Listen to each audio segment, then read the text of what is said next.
Before we ask you to show us some of your these projects you've been working on, I just want to go back to something you said earlier. You said that you're a naturalized Filipino now, or a Filipino citizen. This morning I mentioned to a member of my family that I was going to interview you, and another member of the family said, "Oh, I heard that he's now a Filipino citizen." And then another member of the family said, "Why would he want to become a Filipino citizen?"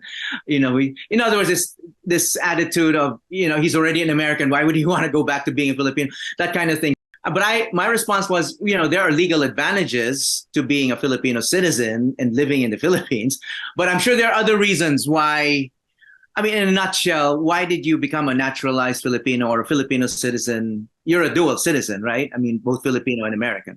Yes, I mean, my mother is 100% Filipina, and upon coming back to the Philippines, realized also, there are advantages to being a passport holder here.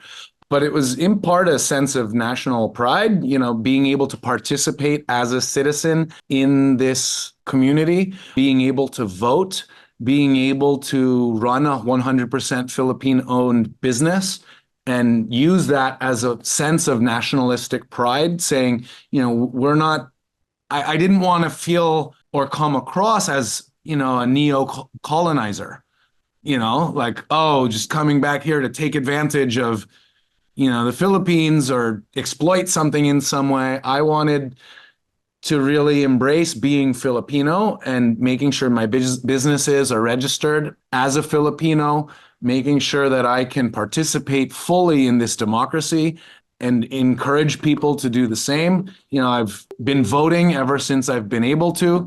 I transferred my voting registration to Lian, Batangas, so I can have even a more localized effect. I was previously in Makati. But I want to be an active citizen. I've always wanted to be, and I've struggled because most people look at me and they say, "Oh, he's not Filipino."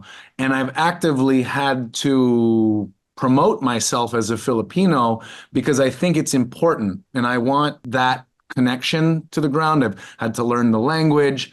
I feel like I'm more Filipino in many ways than a lot of my native-born 100% Filipino friends because I try and take an extra effort to support Filipino stuff and to advocate, for the Philippines. And, I've taken it on as a cause because I've struggled as a young Filipino entrepreneur and seen so many small businesses fail.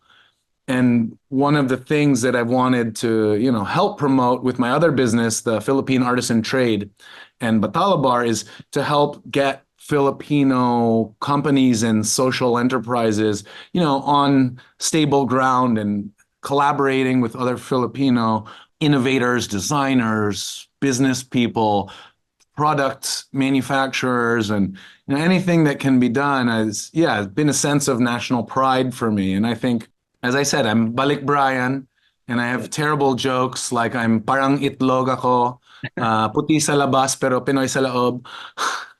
I kind of laugh at these things, but I, on a serious note, wanted to really be able to vote as a citizen, to own a business, to, operate with all of the benefits of being Filipino. And I wish it was easier for more people with Filipino blood that grew up abroad to become citizens, because I see it as an advantage encouraging other maybe second gen and beyond Filipinos that say grew up abroad from OFW parents that have an interest in coming back to the Philippines, but others visa issues sometimes. I mean, you can only stay so long, you can only own so much, and you have to jump through a lot of hoops to get Filipino citizenship. It's not as easy as I thought it would be.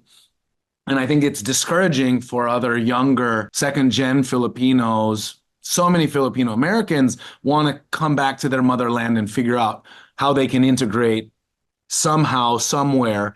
And if we don't acknowledge this desire or understand the steps needed to take to become a citizen for those people who have Filipino blood, I think it's a loss for the country.